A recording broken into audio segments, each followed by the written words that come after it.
नवरात्रि के दिन माँ दुर्गा की उपासना की जाती है। श्रीमद् देवी भागवत पुराण के अनुसार नवरात्रि के 9 दिन जो व्यक्ति विधि विधान से माँ दुर्गा के अलग अलग स्वरूपों की उपासना करता है, उसकी सारी इच्छाएं पूरी हो जाती है। लेकिन नवरात्रि के इन पवित्र 9 दिन तक माँ दुर्गा के अलग अलग स्वरूपों की कृपा पाने के लिए और मनोरथ पूर्ण करने के लिए पुराण में वर्णित इस कथा का पाठ करना चाहिए। बृहस्पति जी बोले, हे ब्रह्मा जी, आप बहुत ही बुद्धिमान, चारों वेद और सर्वशास्त्र को जानने वालों में सर्वश्रेष्ठ हैं। हे भगवान, कृपा कर ये बताइए कि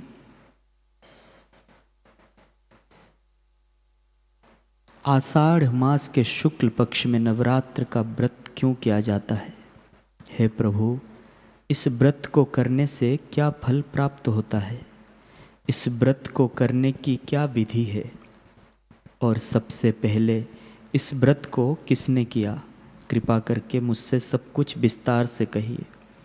श्री बृहस्पति जी का ऐसा प्रश्न सुनकर ब्रह्मा जी कहने लगे, हे बृहस्पति, प्राणियों का हित करने की इच्छा से तुमने बहुत ही अच्छा प्रश्न किया है। तो सुनो, जो मनुष्य मनोरथ पूर्ण करने वाली दुर्गा महादेवी, सूर्य और नारायण को ध्यान करते हैं, वे मनुष्य धन्य हैं। यह नवरात्र व्रत सभी मनोकामनाओं को पूर्ण करने वाला है। इसके करने से संतान चाहने वाले को संतान सुख, धन चाहने वाले को धन, विद्या चाहने वाले को विद्या और सुख चाहने वाले को सुख मिल सकता है। इस व्रत को करने से रोगी मनुष्य का रोग दूर हो जाता है और कारागार में पड़ा हुआ मनुष्य बंधन से छूट जाता है। मनुष्य की तमाम विपत्तियां दूर हो जाती है और उसके घर में संपूर्ण संपत्तियां आकर उपस्थित हो जाती हैं। काकबंध्या के इस व्रत के करने से संतान हो जाता है। समस्त पापों को दूर करने वाले इस व्रत के करने से ऐसा कौन सा मनोरथ है जो सिद्ध नहीं हो सकता? ब्रह्मा जी आगे बताते हैं कि यदि व्रत करने वाला मनुष्य सारे दिन का उपवास ना कर सके तो एक समय भोजन करे और उस दिन अपने बांधवों सहित नवरात्रि व्रत की कथा श्रवण करे। हे बृहस्पति, जिसने पहले इस व्रत को किया है उसका पवित्र इतिहास में तुम्हारे सामने सुनाता हूँ।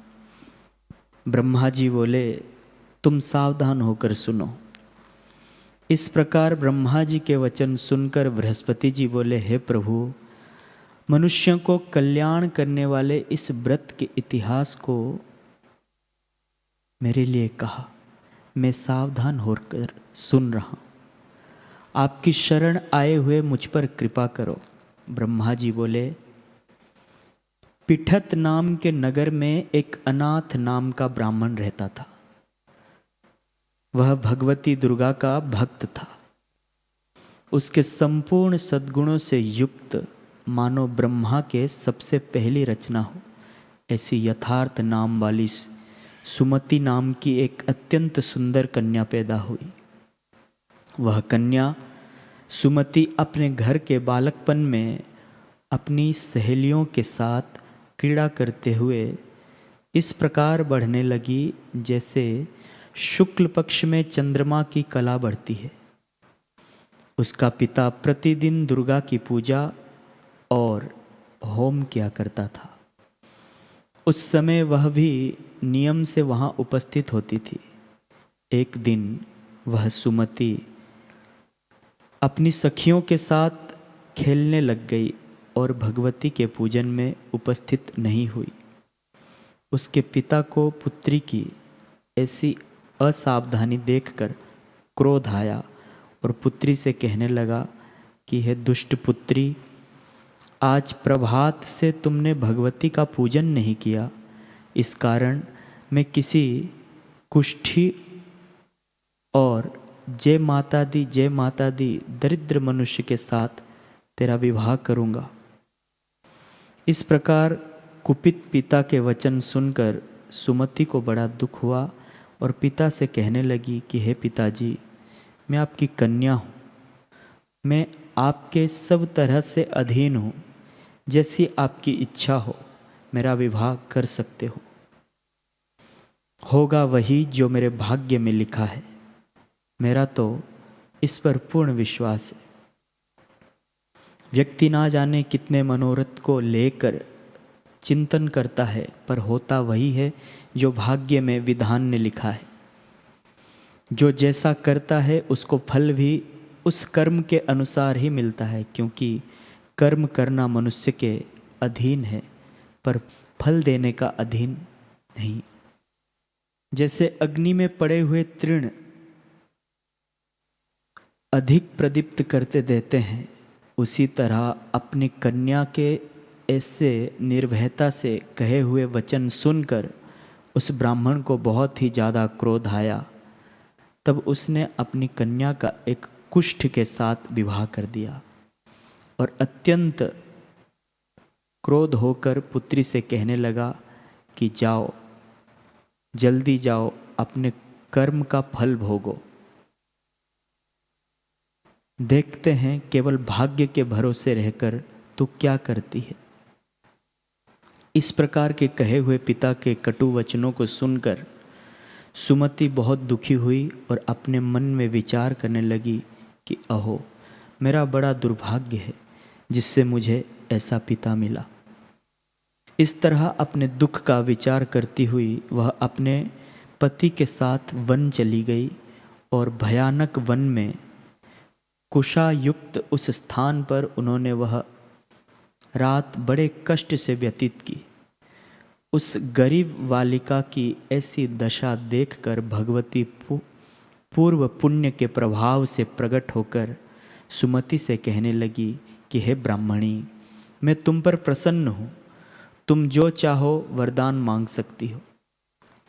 मैं प्रसन्न होने पर मनोवांछित फल देने वाली हूँ। इस प्रकार भगवती दुर्गा का वचन सुनकर ब्राह्मणी कहने लगी कि आप कौन हैं जो मुझ पर प्रसन्न हुई हो।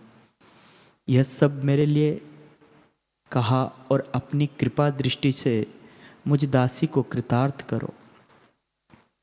ऐसा ब्राह्मणी का वचन सुनकर देवी कहने लगी कि मैं आदि शक्ति हूँ और मैं ही ब्रह्मा, विद्या और सरस्वती हूँ। मैं प्रसन्न होने पर प्राणियों को दुख दूर कर उसको सुख प्रदान करती हूँ। हे ब्राह्मणी, मैं तुम पर तेरे पूर्व जन्म के पुण्य के प्रभाव से प्रसन्न हूँ। तुम्हारे पूर्व जन्म का पूरा वृतांत सुनाती हूँ, सुनो।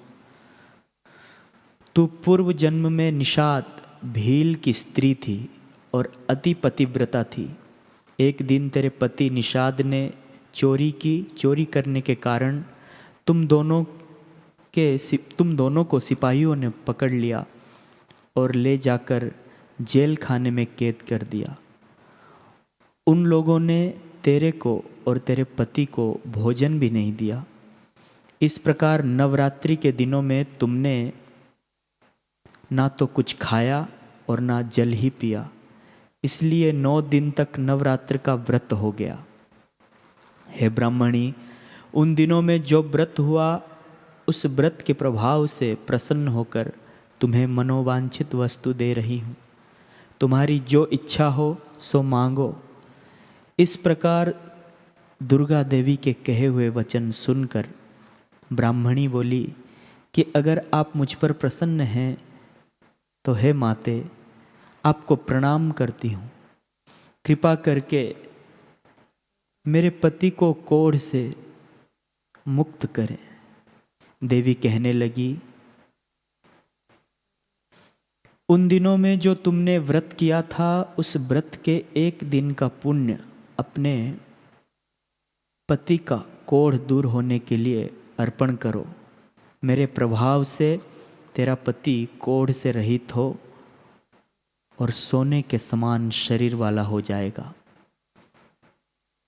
ब्रह्मा जी बोले, इस प्रकार देवी का वचन सुनकर वह ब्राह्मणी बहुत प्रसन्न हुई और पति को निरोग करने की इच्छा से ठीक है कहने लगी। तब तक उसके पति का शरीर भगवती माँ दुर्गा की कृपा से कुष्ठहीन होकर अति कांति युक्त हो गया।